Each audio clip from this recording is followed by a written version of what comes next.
একজন মকবুল হাজী, যিনি মকবুল হজ করে এসেছেন, যার হজ কবুল হয়েছে, এমন হজকারী তার পরিচিত আশেপাশে 400 জনকে সুপারিশ করে জান্নাতে নিয়ে যাবে।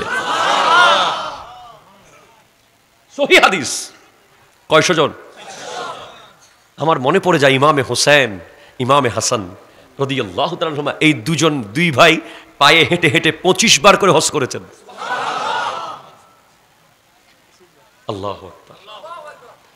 শুধু তাই না, আপনি অবাক হবেন, একজন হাফেজে কোরআন, আরে ভাই নবীর শাফাত তো বহু উপরে, উনি তো রোল নাম্বার 1, রোল নাম্বার 1000, 5000, 10,000 অবস্থা শুনেন। সুবহানাল্লাহ কয় না? রোল নাম্বার 1 অবস্থা আপনি অটো বুঝে নিয়েন। যখন বলবো যে মনকিচর অমুক স্কুলের রোল নম্বর 10, ওরে ট্যালেন্ট ছেলেটা, বুলেটের মতো অঙ্ক করে, বারুদের মতো ইংরেজি পারে, কি কস 10-এর এই অবস্থা? 10 যদি এমন হয় তাহলে 3 কেমন হবে? 3 যদি এমন হয় তাহলে 1 কেমন হবে? ঠিক কিনা কথা বলে? একজন হাফেজে কোরআন, যে কোরআন শরীফ মুখস্থ করেছে, ওয়াল্লাহ খোদা কি কসম, তাকে জাহান্নামের গেটে নিয়ে বলা হবে, তোর পছন্দ মতো 10 জন জাহান্নামীকে নিয়ে জান্নাতে চলে যা। আপনি নবীর শাফাত মানেন না? আশ্চর্য হয়ে যাই, অবাক হয়ে যাই। একজন হাফেজে কোরআন যদি সে হেফজ ধরে রাখতে পারে, আমাদের বড় দুঃখের বিষয়, অনেক হাফেজরা পরবর্তীতে এদিক সেদিক গিয়ে কোরআন ভুলে যায়। আবার যারা কোরআন ভুলে যাবে তারা কিয়ামতের মাঠে কুষ্ঠরোগী হয়ে উঠবে।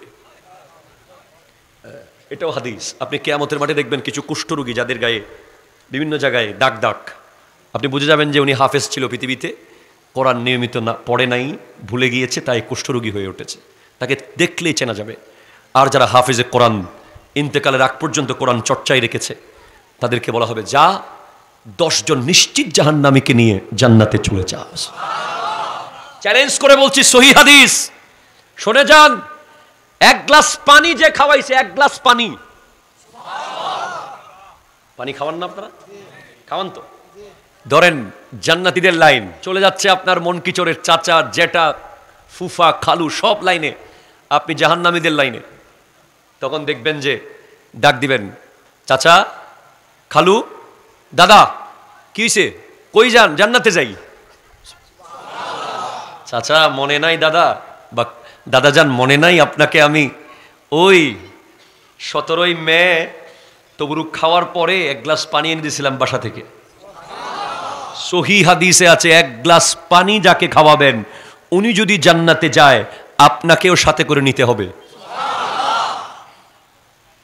এরপরে কোন মানুষকে দ্বীনি কাজে পাঠিয়েছেন, এই যে মাহফিলের জন্য পাঠাইছেন না, কেউ গেছে প্যান্ডেল আনতে, কেউ গেছে মাইক আনতে, কেউ গেছে হুজুর আনতে, মাহফিলের কাজ করেছে। এমন ব্যক্তি বলবে, চাচা মনে নাই আপনি যে আমাকে মাহফিলের জন্য ওখানে পাঠিয়েছিলেন, ইসলামের কাজে ওই জায়গায় পাঠিয়েছিলেন, মসজিদের কাজে ওই জায়গায় পাঠিয়েছিলেন, মাদ্রাসার কাজে পাঠিয়েছিলেন, কই যাচ্ছেন? উনি বলবেন, আল্লাহ আমি তো তারে পাঠাইছিলাম, এখন আমি তো যাইতেছি, তাকে কি নিমু? আল্লাহ বলবেন, লই যান। সহিহ হাদিস।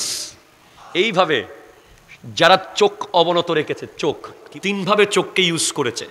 1 নম্বর হচ্ছে চোখ সবসময় আল্লাহর বয়ে কেঁদেছে। 2 নম্বর হচ্ছে চোখ সবসময় আল্লাহর রাস্তা পাহারা দিয়েছে। 3 নম্বর, কোনো বেগানা নারী দেখলেই চোখ নিচের দিকে চলে গেছে। ওই চোখগুলো জান্নাতে যাবে। চোখ যদি জান্নাতে যায়, চোখের মালিক কি জাহান্নামে যাবে? আরো জোরে কোন, জাহান্নামে যাবে? এটা একটা মাঝখানে বলে দিলাম। আসেন, শাফাত কেমনে হবে? সহিহ অত্যন্ত অথেন্টিক সোর্স থেকে এসেছে। জান্নাতের গেইটের অথবা আল্লাহর আরশের পাশে হযরতে ইব্রাহিম আলাইহিস সালাম একটা সবুজ কাপড় গায়ে দিয়ে, অথবা মতান্তরে হযরতে আদম আলাইহিস সালাম সবুজ কাপড় গায়ে দিয়ে বসা থাকবেন। দেখবে যে আমার নবীর এক উম্মতকে জাহান্নামীরা টেনে টেনে নিয়ে যাচ্ছে জাহান্নামের দিকে। তখন আদম আলাইহিস সালাম ডাক দেবেন, আহমদ। আর যখন আহমদ, ইয়া আহমদ, তখন আমার নবী বলেন, লাব্বাইক ইয়া আবাল বাশার, হাজির, ওগো মানুষের বাবা, কি হয়েছে বলেন? তোমার উম্মতকে জাহান্নামে নিয়ে যাচ্ছে, ওই তো দেখো। তখন আমার দয়াল নবী গিয়ে খপ করে দাঁড় করাবেন, দাঁড়াও, কি হয়েছে? ইয়া রাসূলুল্লাহ, উনি জাহান্নামে নিশ্চিত, ওনার হিসাব কিতাব হয়ে গেছে, দাড়ি পাল্লার ওজন হয়ে গেছে। তখন আমার নবী বলবেন, আবার পাল্লায় তুলো। সব হয়ে গেছে, আবার কেন? না, আমি বলছি তুলো। তখন আবার তোলা হবে। আমার নবী তখন নিজের আস্তিন মোবারক থেকে ছোট্ট একটা কাগজের টুকরা ওনার সোয়াবের পাল্লার মধ্যে দিয়ে দেবেন। দেখবেন যে ওনার সোয়াবের পাল্লা ভারী হয়ে গেছে। উনি জান্নাতে যেতে থাকবেন আর পিছনে ফিরে ফিরে বারবার কেঁদে কেঁদে বলবেন, ইয়া রাসূলুল্লাহ, একটু বলুন না, আমি তো অনেক বড় গুনাহগার ছিলাম, আমার এমন কোনো সওয়াব ছিল না, আজকে কোন কাজের কারণে আমি জান্নাতে চলে যাচ্ছি? জাহান্নামের গেট থেকে কোন আমল আজকে আমাকে জান্নাতের দিকে নিয়ে যাচ্ছে? ওগো নবী, একটু বলুন। তখন আমার নবী বলবেন, তুই একদিন আমার উপর দরুদ শরীফ পড়েছিলি, সেই দরুদ আমি জমা রেখে দিয়েছিলাম, আজ সেই দরুদের ওসিলায় তুই জান্নাতে চলে যাচ্ছিস।